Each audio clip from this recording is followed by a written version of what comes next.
अस्सलाम वालेकुम। कैसे हैं आप सब? उम्मीद है आप सब खैरियत से होंगे। अल्हम्दुलिल्लाह मैं भी ठीक हूँ। तो आज मैं बना रही हूँ आलू वाली शामियाँ, मतलब चिकन आलू वाली शामियाँ। ये चिकन है, तकरीबन 1 पाव के करीब चिकन था, जिसको मैंने ना बॉयल करके तो इसको मैंने कर लिया है, श्रेड कर लिया है, मतलब इसको रेशे इसके बना लिए हैं। और ये आलू थे तो इनको बॉयल कर लिया है। अपनी ज़रूरत के हिसाब से आप लोग आलू बॉयल करें कि जितने आपको चाहिए। तो इनको भी मैंने बॉयल करके तो इनको अच्छी तरह जो है ना वो पीस लिया है कि मैश कर लिया इनको। तो अब जो है ना ये मसाले पड़े हुए हैं, ये धनिया है, मैं साथ साथ डालती हूँ। ये देखें जी, ये मैंने हस्बे ज़रूरत आपने नमक डालना है इसमें, जितनी आपकी मतलब आप कम खाते हैं तो कम डालें, अगर ज़्यादा पूरा खाते हैं तो पूरा डालें, ज़्यादा तो वैसे कोई नहीं खाता होगा। ठीक है, ये डाला, सूखा धनिया मैंने डाला। सूखा धनिया जो है ना इसका टेस्ट बहुत अच्छा आता है। ये डाली मैंने अजवाइन। अजवाइन जो है ना वो लाजमी डालनी चाहिए। एक तो इससे खाना हजम हो जाता है और दूसरा पेट में पेन वगैरह नहीं होती। ये है चाट मसाला। चाट मसाले से आलू वाली शामियों का टेस्ट बहुत अच्छा आता है। ये मैंने डाला चाट मसाला, तकरीबन 1 टेबल स्पून है। ठीक है, ये मैंने डाली सुरख मिर्च, ये भी 1 टेबल स्पून डाली है। 1 टेबल स्पून से कम ही है। ठीक है, और ये है गरम मसाला। ये भी आप अपने टेस्ट के हिसाब से इसको कम या ज़्यादा कर सकते हैं और चिकन डाल देते हैं। ठीक है, तो इन सारी चीज़ों को मिक्स कर लेंगे, फिर शाम में फ्राई करेंगे। मैं आप लोगों के साथ शेयर करूँगी। ये अब मैं बना रही हूँ बिरयानी। ये उस दिन मैंने आप लोगों के साथ शेयर किया था ना, ये प्याज जो ख़राब हो रहा था, वाइट वाला प्याज, तो उसको मैंने काट के तो मैंने उसको फ्रीज़र में रख दिया था फ्रीज होने के लिए। ये यही प्याज मैं यूज़ कर रही हूँ। अब देखिए, इसको ऐसे दबाएंगे ना तो ये इजीली ऐसे निकल जाएगा, ऐसे निकल जाएगा। जितनी आपको ज़रूरत होगी उतना आप डाल सकते हैं। ये देखिए,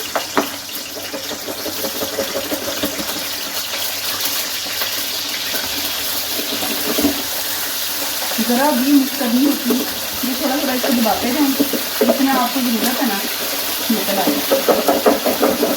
जो मुझे काम लग रहा था, ये छोटा बॉक्स है, इसमें पहले भी मैंने यूज़ किया हुआ था, तो मुझे काम लग रहा था, मैंने कहा कि मसाले डाल देती हूँ।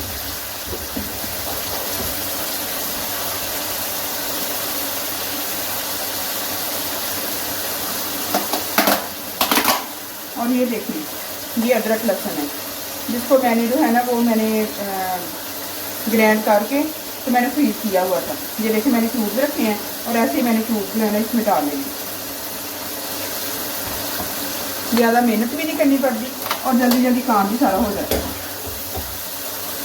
अभी मैं प्याज ब्राउन कर रही हूँ। तो प्याज ब्राउन करने के बाद जो है ना फिर इसमें बाकी चीज़ें डालूंगी, चिकन वगैरह भी डालूंगी। जैसे जैसे मैं बनाती जाऊंगी आप लोगों के साथ शेयर कर डालती हूँ। ये देखिए, सब्ज़ मिर्चें ये डालूंगी और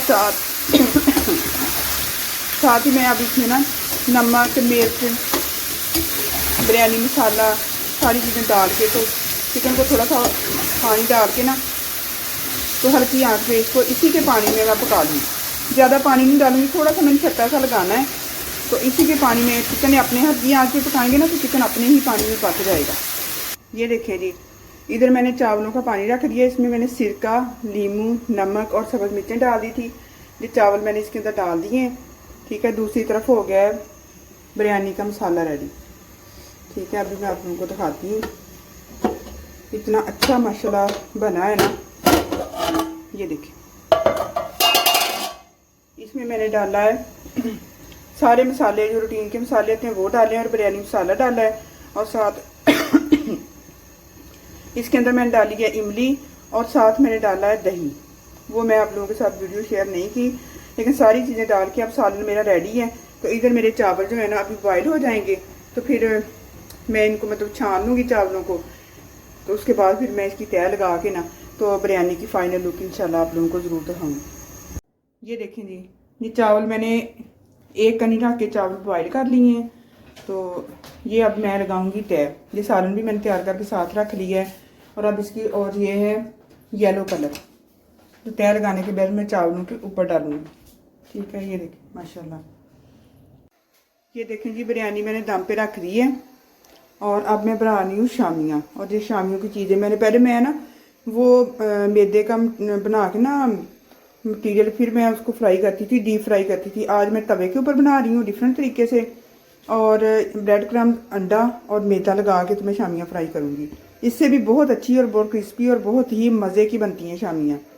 तो इंशाल्लाह बिरयानी को उतनी देर दम आ जाएगा, इतनी देर हम शामियाँ साथ फ्राई कर देंगे। ये देखिए, ऑयल मैंने तवे के ऊपर डाल के रख दी है, तो वो गर्म हो गया। अब इसमें मैं डालूंगी शामियाँ। ये देखें जी, पहले शामी को मैं करूँगी मैदे में, हल्का सा इसको मैदा लगा लूँगी, ये देखिए। उसके बाद अंडा लगाऊंगी ऐसे। और अंडे वाला हाथ आपने ब्रेड क्रम्स को नहीं लगाना, फिर इससे ना ब्रेड क्रम्स जुड़ जाते हैं। और दूसरे हैंड से जो है ना, हाथ से, ये देखें, इसको ब्रेड क्रम्स जैसे उठा के तो शामियों में ऊपर रखी जाएंगी।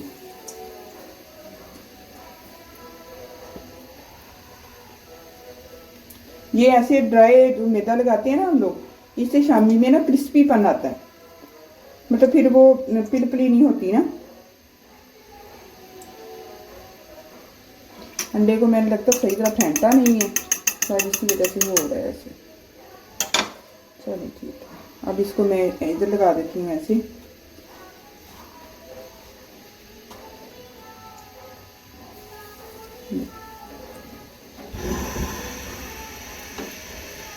ऐसे जो है ना, मैं मतलब जितनी तवे पे आएंगी ना शामियाँ, उतनी फिर मैं लगा देती हूँ, ऊपर डाल दूँगी, ताकि ये वाली शामियाँ जो है ना सारी फिर आस्ता आस्ता फ्राई हो जाएंगी। अब मैंने ऐसी सारी ना इकट्ठी करके रख दी थी, लेकिन अल्लाह का शुक्र है कि जुड़ी नहीं है।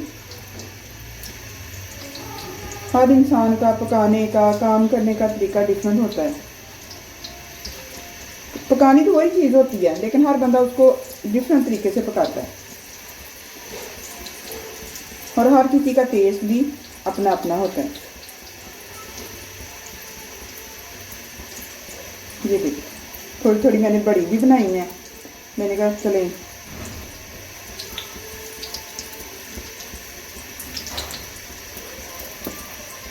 ये देखें, ऐसे मैं सबको लगाई जाऊंगी और ऊपर रखी जाऊंगी।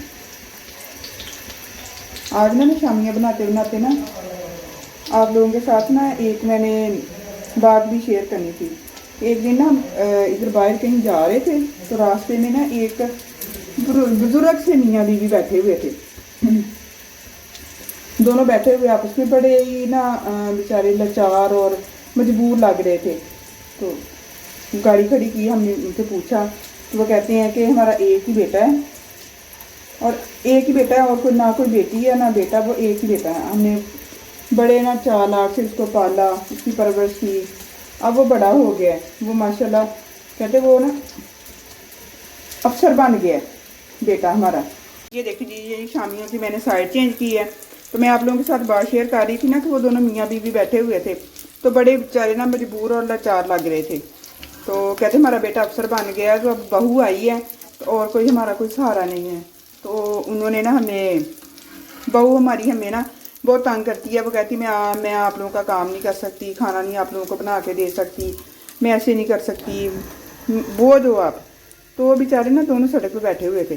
तो कहते लोगों से पूछ रहे थे कि हमने ना कहीं जाना है, कि कोई ओल्ड हाउस या इस तरह की जगह हो जहाँ पे हम जाके रह सकें।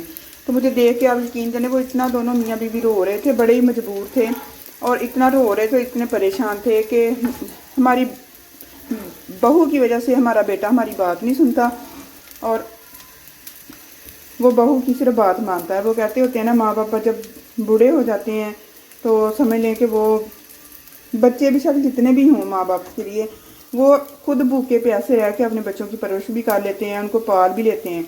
लेकिन जब माँ बाप तो पाल लेते हैं, लेकिन जब माँ बाप की बारी आती है, बच्चों को पालना पड़ता है ना माँ बाप को, तो वो बोझ बन जाते हैं। तो मुझे देख के यकीन जाने बड़े दिन ये बात ना मेरे जहन में ऐसी अटकी रही। मैंने कहा देखे ना, वो बेचारे कहाँ से चले, और अब एक ही उनका बेटा है, कितने अरमानों से उन्होंने उसको पाला पढ़ाया, पता नहीं किस मजबूरी में बेचारे होंगे, कैसे उन्होंने गुजारा किया होगा, या कैसे अपना गुजर बसर करते होंगे। तो अब जब बेटा इस काबिल हुआ है कि माँ बाप का सहारा बन सके, या माँ बाप को कि संभाल सके, उनकी खिदमत कर सके। तो अब वो कह रहा है कि मैं अपने बीवी बच्चों के साथ खुश हूँ, तो मैं मजबूर हूँ कि मैं आप लोगों को नहीं संभाल सकता, नहीं रखता, मेरे लिए बहुत मुश्किल हो गया, घर में लड़ाइयाँ झगड़े ख़त्म नहीं हो रहे, तो आप लोग अपना ना कहीं अरेंज कर लें। तो वो कहते नहीं होते, एक बात होती है कि जब बच्चे छोटे होते हैं तो कहते हैं, बच्चे कहते होते हैं माँ मेरी, माँ मेरी। तो जब वही माँ बाप बूढ़े हो जाते हैं और बच्चे जवान हो जाते हैं, अपने पैरों पे खड़े हो जाते हैं, तो वही फिर बच्चे कह रहे होते हैं कि माँ को, एक कह रहा माँ तेरी, तो दूसरा कह रहा होता माँ तेरी। यकीन जाने कि मैं उस दिन से ना वो बात मेरे जहन में बार बार आ रही। मैंने कहा कितने वो बेचारे मजबूर थे, कितने बेबस थे वो बेचारे ना। लेकिन अब औलाद की बारी है, ये तो औलाद उनको कह रही कि हम आपको नहीं संभाल सकते, हम आपकी खिदमत नहीं कर सकते, तो वो बेचारे कहाँ जाएंगे। तो मुझे कितने दिन उनका अफसोस रहा कि देखें कितनी गलत बात है कि लोगों की सोच, और हालांकि दुनिया मकफ़ात अमल है, हमने जो बोना है वही हमने काटना है, लेकिन लोग इस बात से पता नहीं क्यों बेखबर हो जाते हैं, या फिर सोचते नहीं हैं, या उनकी अकल काम नहीं करती कि देखें आज हम अपने माँ बाप को ऐसे धक्का दे रहे हैं, या अपने माँ बाप के लिए ऐसा सोच रहे हैं या कर रहे हैं, कल हमारे बच्चे भी होंगे तो वो फिर हमारे साथ भी ऐसे ही करेंगे। पता नहीं क्या मसला था उनके घर में या क्या वजह थी, लेकिन बड़ा ही मुझे ना इस बात का अफसोस हुआ, और बड़ा ही दुख हुआ इस बात का ना कि देखें वो कैसे बेचारे ना रो रहे थे, बिलक रहे थे। लेकिन मैंने कहा सड़क पे बैठे हुए थे दोनों कि हमने किसी ओल्ड हाउस में या कहीं कोई इस तरह का अदारा हो तो आप लोग हमें बता दो, हम वहाँ चले जाते हैं कि हम वहाँ जाके रह लेंगे। तो अक्सर ये प्रोग्राम देखें तो देखें ना कितने अच्छे अच्छे घरों के माँ बाप होते हैं जो बेचारे उधर बैठे होते हैं, और दूसरे लोग उनकी खिदमत कर रहे होते हैं, लेकिन औलाद की किस्मत में उनकी खिदमत भी नहीं होती। तो ये औलाद की बदकिस्मती होती है। अल्लाह रहम करे और सारे बच्चों को जो है ना हिदायत दे अल्लाह ताला, अपने माँ बाप की खिदमत करने की तौफीक भी दे। लेकिन लोग पता नहीं इतने, मैं कहती हूँ इतने बेहिस कैसे हो गए हैं कि वो सोचते ही नहीं हैं इन बातों को कि आज हम अगर किसी का, अपने माँ बाप का ख्याल रखेंगे या करेंगे उनका, तो कल अगर हम पे वक्त आएगा तो शायद कोई नेकी हमारे काम आ जाए। वो कहते होते हैं ना, औलाद का सुख तो नसीबों से मिलता है माँ बाप को, लेकिन ये होता है कि शायद हमारी कोई नेकी या हमारा कोई ऐसा काम जो अल्लाह ताला को पसंद आ जाए, उसके बदले हमें हमारी औलाद हमारी कदर करे, हमारी खिदमत करे। तो मैंने कहा अगर ये बात नहीं होती कि बहुत से जो दौलतमंद होते हैं उनकी औलाद ही उनकी खिदमत करती है, जो खिदमत करने वाले होते हैं बच्चे, वो मेहनत मजदूरी करके भी अपने माँ बाप को इतनी खिदमत करते हैं कि अल्लाह ताला पता नहीं इस दुनिया में उनको कितना सिला देता है और आखिरत में उनको कितना सिला मिलता है। और जो नहीं करते वो अच्छे भले खाते पीते घरों के बच्चे भी जो हैं वो अपने माँ बाप को बोझ समझते हैं। अल्लाह रहम करे और अल्लाह नेक हदायत दे बच्चों को। ये शामियाँ हमारी हो गई हैं रेडी, अब मैं इनको उतारूंगी और डालूंगी। तो बिरयानी को भी माशाल्लाह दम आ गया है, तो इसकी फाइनल लुक भी मैं आपको दिखाती हूँ। हाँ जी, ये देखें जी माशाल्लाह बिरयानी की फाइनल लुक, और ये हैं शामियाँ। ठीक है, बिरयानी अभी चेक नहीं की, खाई नहीं मैंने, लेकिन देखने में बहुत मज़े की लग रही है माशाल्लाह। और ये देखें गर्म गर्म बिरयानी खाने का तो मज़ा ही कुछ और है। ठीक है, इसके साथ करते हैं व्लॉग का एंड, इस दुआ के साथ कि अल्लाह ताला आपकी और हमारी सारी मुश्किलों परेशानियों को दूर करें, हम सबको सेहत तंदुरुस्ती दें। आमीन सुमा आमीन।